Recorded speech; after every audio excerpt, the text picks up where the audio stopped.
Hello, my wonderful people, viewers and subscribers all over the world. Good morning, happy Friday, TGIF. Thank God it is Friday. This one is another blockbuster coming from you, coming from me, coming from Michael OZEHKOME, the lead counsel to Mazi Nnamdi Kanu. You have a very important message for the Biafrans, for all the IPOP followers.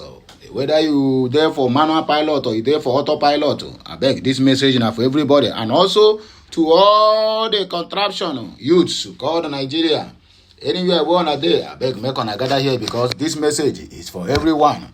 Both Papa and Mama, I beg you, make on use this opportunity, gather here, make on here, waiting this Ubonga lawyer and also SAN, Senior Advocate of Nigeria, get to tell the general public concerning what just happened and how the so-called tribunal take affect the struggle for Biafra and also the release of Mazi Nnamdi Kanu, according to him. We're gonna hear it from the horse's mouth. Nigeria bleeding without true democracy since 1999. Mike OZEHKOME laments. In another development, we have what the PDP called "you lack sophistication befitting of a vice president." Atiku camp fire Shettima over comment on retiring Atiku to goats and chickens. Nothing where person no go see for this zoo country called Nigeria. According to my Igbo people, there's another that says Onyo Gaziri Mwemba. So now APC, Shettima and Abado, na them get mba. So PDP and Labour Party, all of them now, they don't shed tears. But the most funniest part of all these things where they happen be say, now see the same people go see suffer them now, the same obedient, the same articulated and the same batified.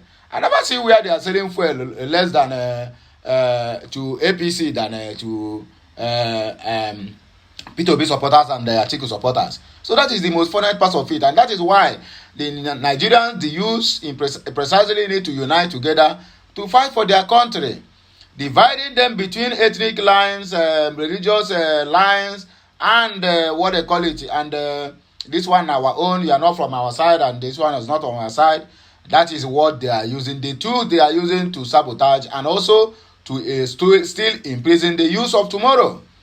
When we were growing up, they told us that the youth are the leaders of tomorrow. Maybe the old fools in the government house are withhold that tomorrow from coming. The same youth that keep singing at the national anthem, "We are the leaders of tomorrow, we are the leaders of tomorrow." Most of themselves have even died with their leaders dreaming at heart. Anyway, my wonderful people, maybe we'll just go to the reason why we are here. The DSS are being, what do they call them? This one now, before, I was known the DSS to be the very, very strong arm of the government, I mean in terms of security architecture. But now they have decided themselves, even police now better pass them. Even man who war better pass DSS. Now so they go anyhow now, they harass people anyhow. Imagine DSS going to Garki market and begin to shoot gun. What for? DSS of all people. DSS react to reported shooting by its personnel at Garki market in Abuja. P2B's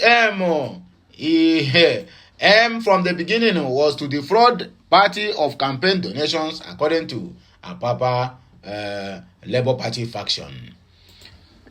Well, my wonderful people, please, I don't want to waste much of your time. Let us go straight to the reason why we are here. Message coming from Mike OZEHKOME, the lead counsel to Mazi Nnamdi Kanu. Please listen attentively. Help me share the message, like, comment, and also do what? And subscribe.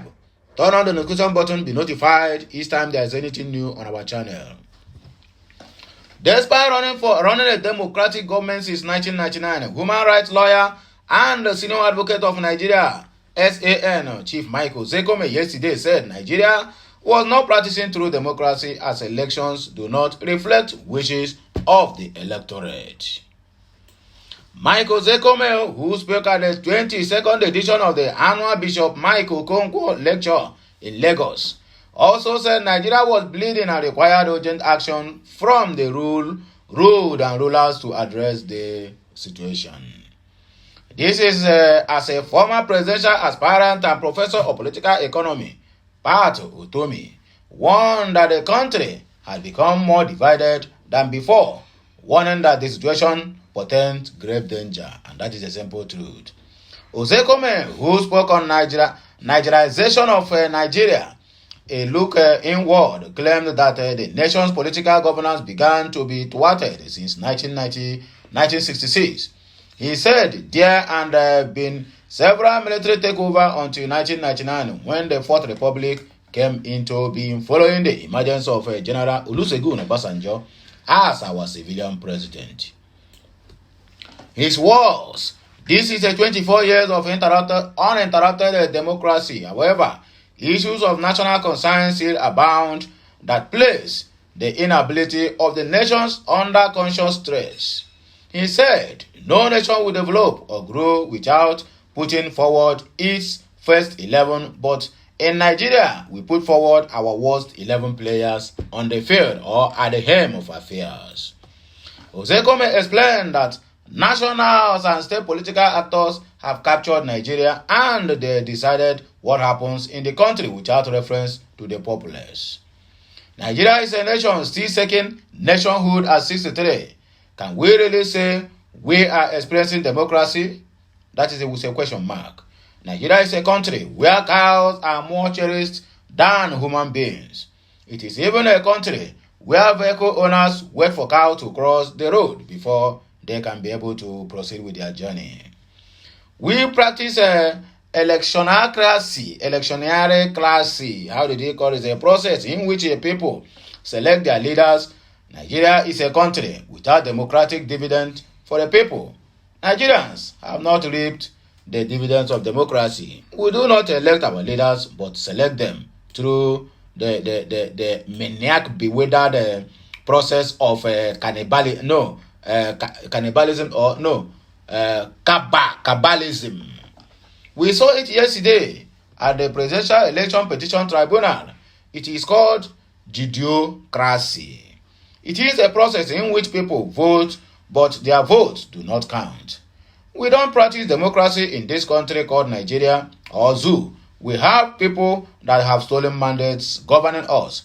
We have rulers in the country and not leaders.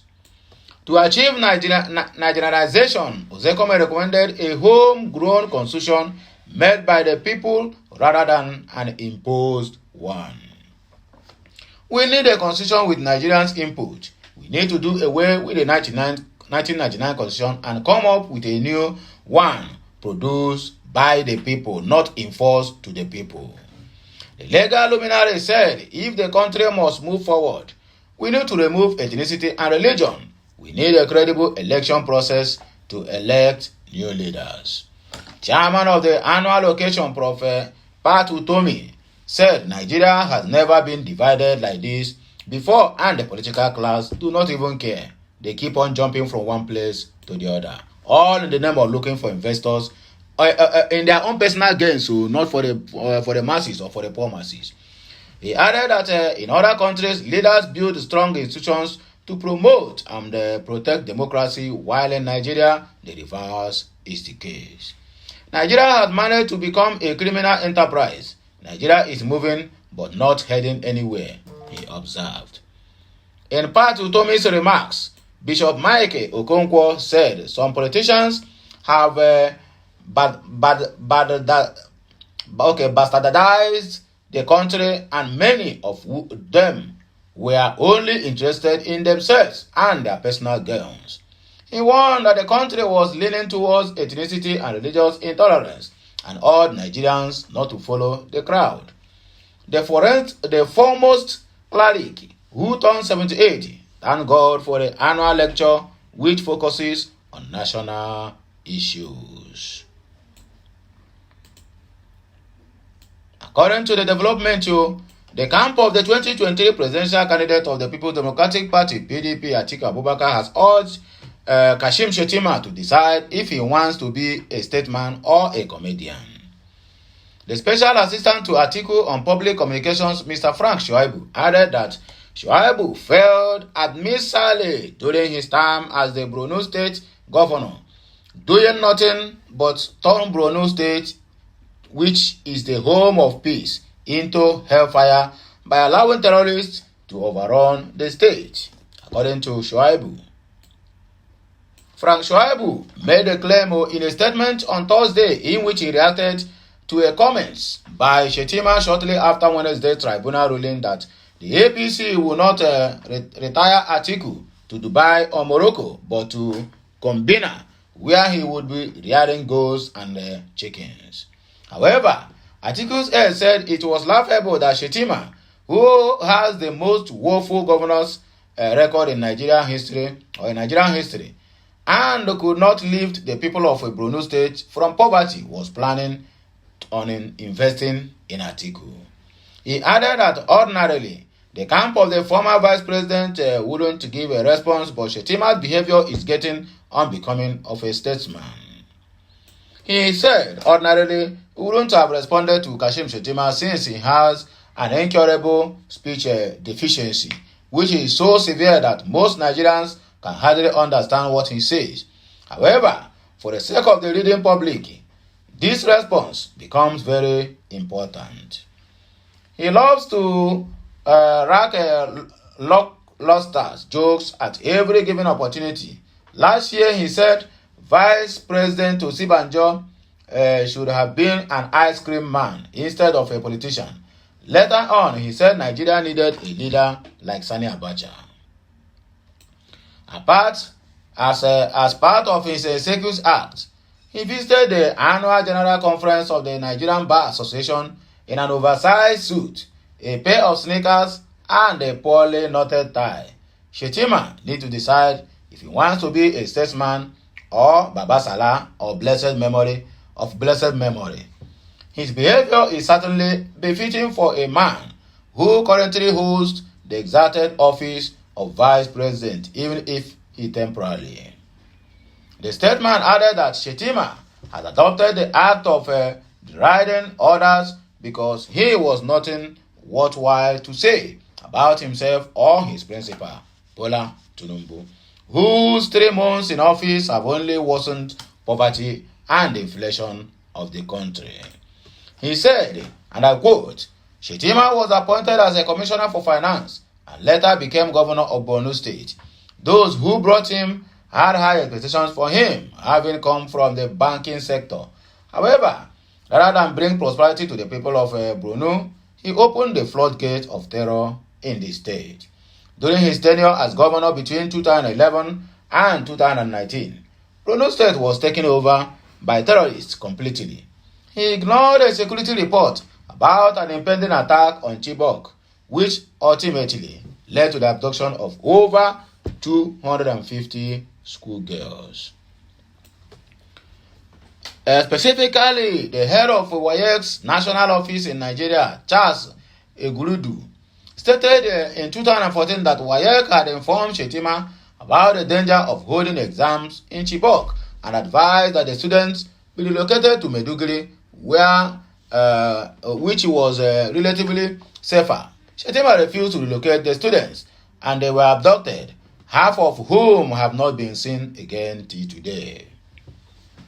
In the other development, even though he left government 4 years ago, millions of residents of Borno State have yet to recover from the mistake called Shettima rather than be penitent. He continues to move about like a clown, making unsolicited dry jokes about others, according to Frank Shuaibu. Seek forgiveness. Shuaibu continued by wondering what manner of substance Shettima was on when he proceeded to the great Fombina kingdom headed by His Royal Highness Bakindo Aliu Mustafa the Lamido of Adamawa. Shuaibu advised the vice president to stick to praying to God for forgiveness for thwarting the destiny of the millions of people of Borno State in his care. We advise Kashim Shettima to spend the remainder of his days praying to God every day for forgiveness for destroying the lives of millions of Nigerians or millions of people of Borno State, rather than making dry and insipid jokes at those who have actually bettered the lives of their people. His lack of sophistication is eroding the elegance of office of the vice president. Men of honor have held that position in the past, and Shettima should learn from the examples they lead in public decency. In any case, he would do well by attending a finishing school on Atiku scholarship and learn how to behave like a polished statesman, Shoaibu said. And another development, DSSO don't begin to shoot gun anyhow in public places. Let us see what really happened. The Department of State Service DSS has reacted to reports of a shooting on Thursday in Garki Market, Abuja, which reportedly involved one of its officers. Okute News gathered that some DSS operatives have come to make an arrest following a dispute that ensued between a client and a vendor when the situation escalated. Based on the video of the incident currently making rounds on the internet, traders and other people in the market were seen scampering for safety after the loud sound of a gunshot was heard, and an individual was said to have been affected on the shot. Though the circumstances of what transpired remain unclear, the DSS said its attention has been drawn to the incident and an investigation has commenced. DSS spokesperson Peter Funanya, who released the statement, vowed that details of the inquiries will be communicated to the public as soon as possible, and if found guilty, standard disciplinary measures will be taken against its staff said to have been involved in the incident. The attention of the Department of State Service DSS has been drawn to an incident that occurred a few hours ago between its staff and a mob at the Garki Market, Abuja. Information at the disposal of the service was that its FCT command responded to an "save our soul" from their field operatives who allegedly came under a mob attack in the said market. Liars from the pit of hell. Consequently, the service has commenced an investigation into the matter. The public is assured that details of the requires will be communicated as soon as possible. The service assures that it will not hesitate to mete out proper disciplinary measures to its staff if found culpable or running foul of standard operating procedures on dealing with a number or member of the general public. The statement reads from Peter Afunanya. Peter Obi's aim from the beginning was to scandalize the money being donated for Labour Party for campaign, according to what do they call him? Apapa's Labour Party faction. The Apapa faction of the Labour Party has accused the party's presidential candidate Peter Obi of siphoning $15 million and 12 billion naira meant for his campaign.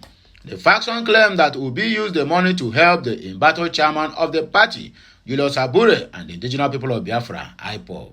Hey, wahala. This was disclosed in a statement by the spokesperson of Apapa's faction, Abayami Arabambi. They claim that Obi's major aim from the beginning was to defraud the parties of the donations made towards the 2023 general election. The donations which he called for. The donation that people donated simply because Peter Obi moved from PDP to Labour Party, making unnecessary allegations that does not hold grounds. The statement reads partly, our previous position has now been confirmed that Peter Obi was just all out to defraud our party of the nations made towards 2023 general elections, which was in a scary sum of $15 million and 12 billion naira that Peter Obi deliberately used for the cure of Abure's poverty lineage and help other Julius Abure's IPOB irresponsible, ethnic, irredeemable, irredent supporters to have a lifeline. Peter Obi fraudulently converted all monies due to our agents across the country, and they all refused to represent the party at all polling units. However, the Abure faction of the Labour Party's spokesperson Obiora Ifo told People's Gazette on Thursday, we can't be threatening wars with someone who has been expelled from the party and has no local standing to claim that he is the chairman of Labour party, according to.